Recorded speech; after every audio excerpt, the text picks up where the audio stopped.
મિત્રો, આજે આપણે સમન્સ બજવણી એનો ભાગ બીજો. જ્યારે કોઈ વાદી દ્વારા કાયદાની યોગ્ય પ્રક્રિયા દ્વારા અદાલતમાં દાવો દાખલ કરવામાં આવે છે અને આ દાવાના જવાબના અનુસંધાને જ્યારે અદાલત પ્રતિવાદી સામે બજવણી સમન્સ કાઢે છે અને એવા સંજોગોમાં જેના વિરુદ્ધ આ બજવણી સમન્સ કાઢવામાં આવ્યું હોય અને એવું માલુમ પડે કે આ વ્યક્તિ જે છે આ રાજ્યમાં જ રહેતી નથી.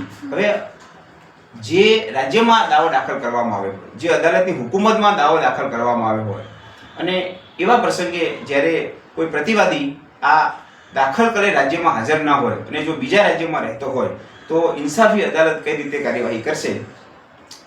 પ્રતિવાદી જે રાજ્યમાં રહેતો હોય તે રાજ્યની જે પ્રક્રિયા જે છે, જે કાયદેસરની પ્રક્રિયાના અનુસંધાનમાં નિયમ મુજબ અને તે રીતે બજવણી માટે શું કરશે અદાલત કે ત્યાંની અદાલત ઉપર આ જે સમન્સ બજવણી જે છે તે પ્રતિવાદી જે રાજ્યમાં રહેતો હોય તે રાજ્યની અદાલત ઉપર આ બજવણી સમન્સ મોકલવામાં આવશે.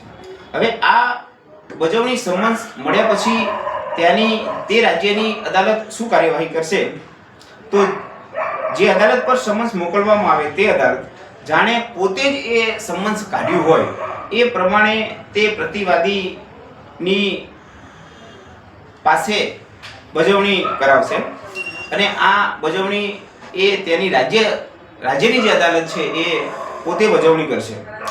ત્યારબાદ બજવણી થઈ ગયા બાદ સમન્સ મોકલનાર અદાલતે તે સમન્સ પોતે કરેલ કાર્યવાહી સામે પરત મોકલશે. એટલે કે જે કાર્યવાહી જે રાજ્યએ કરી હોય સમન્સના અનુસંધાને એની સંપૂર્ણ માહિતી પાછી જે રાજ્યની અદાલતે જે સમન્સ મોકલી હોય તેને એ કાર્યવાહી અનુસાર પરત કરશે. નમસ્કાર, હું નરેશ મકવાણા.